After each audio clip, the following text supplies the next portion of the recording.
Vance is in Wilmington, North Carolina. Hi, Vance. Welcome to the show. How can we help? Good day, gentlemen. Biggest issue, I guess, is budget staying on track. I make $56,000 a year currently. I unfortunately lost my job at the beginning of the year and had to sacrifice, for less money per year. And, as of right now, it just seems like a vicious circle. Get paid, then I am basically paid most of my paycheck in credit card payments just to be broke before we get to my next paycheck and have to put it all right back on credit cards. Wait a minute. How much credit card debt have you got? Right now, it's not $8,000. Okay. And how much do you owe? How much do you owe on your car? We have the van we got because of so many kids is $16,000. Okay. What else? Outside, I only owe $1,400 left on my student loans. Mm-hmm. Our home in Wilmington is actually paid off. What's it worth? Tax value is about $148. Mm-hmm. How many kids? 5 children. What ages? The oldest is 21, 20, 9, 6, and 4. So you're not feeding the 29-year-old. No. They're out of the house. It's it's incidentals. They're pretty much self-sufficient. It's just incidentals with them. So they either are or they're not. They're not pretty much. Well, you get the occasional call of. You're broke. So when they call, just go, I'm broke. So I can help with that. Let's cut off the incidentals to the grown kiddos. All right. Yeah. Now then. The other thing that's going on is this. You guys I can tell, Anthony, and you can tell too, there is not a written detailed plan here. Absolutely not. I mean, that's one thing I was going to say. Yeah.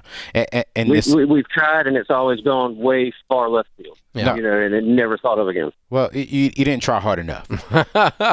Because, exactly. So I think the problem here is not really the money problem. Because you're making $58,000. Yeah, we need to make more money, but we know people who are making $35,000, $40,000 and they're budgeting, living below their means, and they're making things happen. So right now, you have to get on the plan. And I can say this respectfully but straightforward.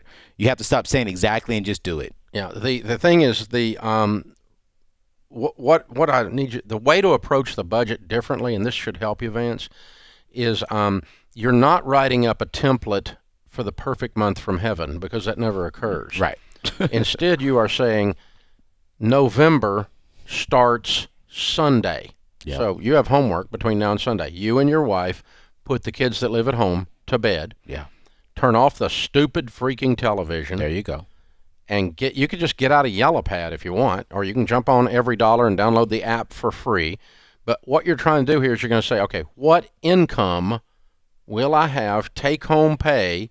How many checks have I got coming in November, and what are the dates? And that's your income. Mm-hmm. And then you give every one of those dollars a name in order of importance. So the first thing on your list, I'll help you with this, is food. And I'm not talking about eating out, because you're broke, you're not eating out. I'm talking about groceries for cooking from scratch at home. Okay? Food. You know what the next one is? Lights and water. Mm-hmm.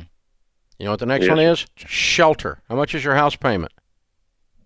Right now, the only thing we have to pay now is it's paid off. Our, it's paid off. House. You don't even have a house payment. And that's, insurance and taxes, right? Correct. And so shelter. Yes, sir. So we're taking care of basic necessities. So if you've taken care of food, shelter, clothing, transportation, you pay the car payment, you put gas in the car, and this is all written out as an exact game plan, you've still got a lot of money left after you do those things in your monthly budget. And you're going to go, where's my money been going? Right. That's what Anthony and I are doing, looking at your numbers. We're going, where's the guy's money going? This is how it's easy for us to presuppose you're not doing a detailed written game plan. If you will do that and spend November's income on November's bills exactly, and then whatever you write down is what happens, nothing else. Get the stupid credit cards out and have a plastic surgery party. Yeah. Chop those puppies. Little bitty pieces. As a matter of fact, if you have firearms, go ahead and put them out in the backyard. Get violent with them. Put some 45 caliber holes in their butt. I mean, do something where this is set up where you are viscerally remembering the day, the weekend. The year that sucked is the year we turned it around. Yeah. November 2020, baby. That was our year. Yeah. And you drive a stake in the ground emotionally and you say, never again. I'm not living like this. I can tell you when we did it. Yeah. When we went bankrupt. Absolutely. When I went homeless. That's when I did it. Yeah. So. And, when you get sick and tired of being sick and tired, you'll do whatever it takes. Yeah. So the written game plan, start this weekend. And we'll put you and your wife into Ramsey Plus so you can go through Financial Peace University, and so you can get the premium version of every dollar. Yes. And with the Baby Steps Tracker, we are experts on leading you through this process. But to Anthony's earlier point, you've got to really do it. Yeah. And you got to have enough thing because you're really not stuck. Your math is not stuck. You're disorganized. It's chaos. You got to spend, and then you get to the end of the month, and you ain't getting money. And you know, and that's, you know what that is? That's normal. Yeah. That's a normal person. Yeah. And God knows normal sucks. You don't want to be normal.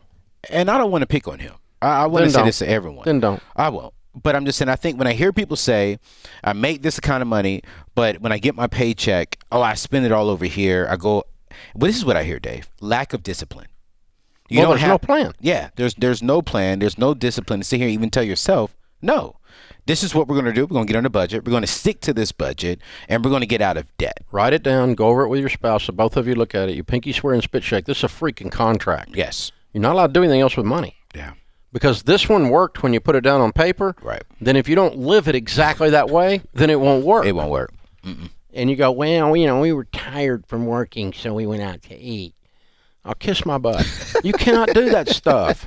I mean, you cannot wuss out. Yeah. But I mean, in our culture today, the idea of going without restaurant food for an entire 6-month period of time, people think, we'll die. Yeah. It'll be over. Yeah. Our whole life will be over. Because it's such a form of entertainment. But you know what, too, Dave? You can talk to this. I can't. It's even harder to tell your kids, no, I can't help you. You know, it wasn't for us because number one, our kids were little, and number two, we're like old-fashioned parents. Mm-hmm. We actually think we're in charge. And so, no is a complete sentence. I don't need to give you a further explanation. I own you, and I can make another one look just like you. So, I mean, we're old school. We were old school, and Sharon's worse than I am. I mean, she's a hillbilly mother, man. I mean, it's just like knock you on your noggin. You're going to do it, and, stop your whining. We're not going out to eat. Why not? We'd leave church when they were little. Rachel would be in the backseat yakking. You know Rachel was yakking. Yeah, she can talk. She can talk, man. And she'd be going, I want to go out to eat. And we're going to the nicest restaurant in America. Where's that? Sharon's restaurant. They got where they hated. Don't tell us Sharon's restaurant. Don't tease us and tell us we're going out to eat and then we're going to Sharon's restaurant. Oh, but she does cook better than any restaurant anyway to start with. Yeah. It's not like they were getting microwave crap or something. They actually the woman actually cooks. And so, I mean, it's amazing. And that's how Rachel grew up. Yeah, that's good. But and I then, think this then when you did get to go to a restaurant, it was an event. Yeah. It was a big deal later on. And so it had more of a tendency to behave while you were in a restaurant. Absolutely. Because it was an actual privilege rather than an entitlement. Well, that's good, Dave. At least you have a wife that cooks. Pray for me because this generation don't know how to cook.